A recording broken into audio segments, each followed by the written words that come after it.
Hey guys, samahan niyo po ako. Magpunta tayo ng city.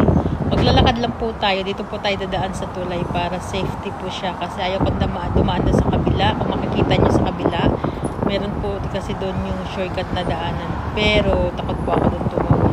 Hindi naman sa takot ka. So andito tayo ngayon sa tulay. Without further ado, keep on watching. Bear with me until the video is finished. Dadaan sa tulay. So ngayon hindi na masyadong mainit kasi time check now is 6:20 at the night. So lumubog na yung araw.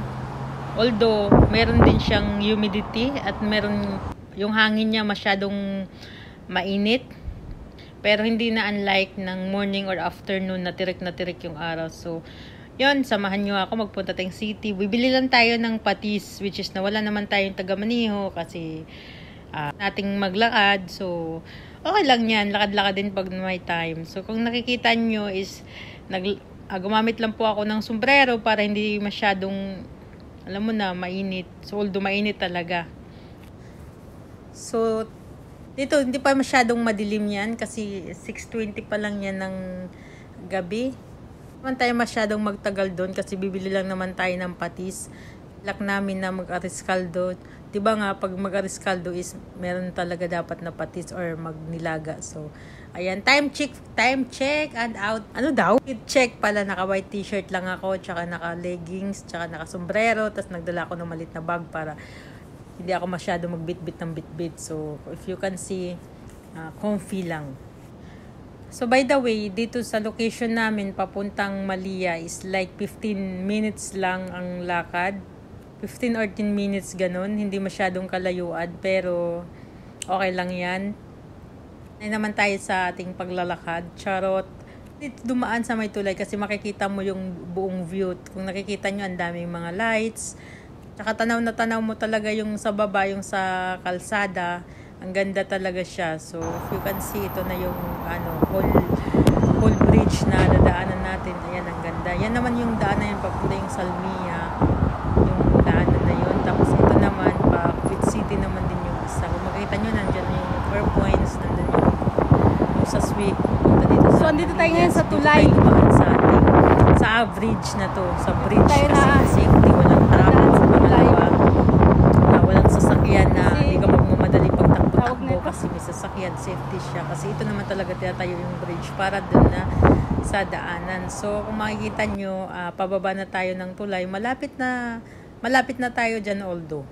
Isang tawiran na lang tayo dyan. Kung makatawid na tayo pupunta na tayo dun sa Asian Supermarket para bumili ng patis. Patis lang talagang binili, dinayo pa, no? Charot! So, mas maganda din naman talagang mag-move or maglakad-lakad kahit minsan man lang para makaipon din tayo ng step. Diba? Yung step na inipon mo, pwede po kayo makapag-earn ng konting pera sa pamamagitan ng step nyo. So, ipapaliwanag ko po sa susunod kung ano po yung ginagamit na apps para maka-earn tayo ng step. So, by the way, hindi po to siya na sponsor. Kung anong apps yon, share ko lang sa inyo. So, although nandito na tayo sa may Ambassador, nandito na tayo sa city. So, pupunta na tayo dun sa Asian Market, Asian Store, kasi marami dong mga Filipino food, madaming Filipino condiments, basta lahat mga Filipino dyan yung pagkain na yun. Kaso nga lang medyo may kamahalan. So, magtitingin-tingin tayo na merong sale. Hindi tayo bibili ng hindi sale. So, hanapin ko pala yung patis na malaking patis na usually binibili namin. Sana meron nung ganun. So, andito na tayo sa loob ng Asian store. So, bababa lang tayo. Ito pala yung tinatawag na Ambassador. Dito sa Ambassador is marami ditong mga Filipino food. Pwede kayo makabili ng kakanin, noodles, tapos yung mga chicheria, basta lahat nandito na. Yan pala yung tsokolate, sale pala yan siya. So, dyan kayo pumunta pag naghanap kayo ng pampasulaw ng charot. So, meron din sila ditong dato puti, soy sauce, tsaka yung mga sauce, tuyo, tapos meron silang honey. Yan ang mga honey nila. Tapos meron silang mga Del Monte na spaghetti. Kayo na bahala kung anong gusto nyong bilihin dyan. Pero hindi po yan sila nakasale. Kasi papakita ko po sa inyo kung saan ang banda ang may sale. So, ayan po yung nakita nyo yung dilata dyan. Yan po ang sale. Yan. So, nandito na tayo sa patis. Ang presyo ng patis dito is 250 Alam mo, malaking patis. Yan. Hindi ko alam kung magkano yun sa pera natin. Siguro nasa 70 pesos. Lamang po. Bye!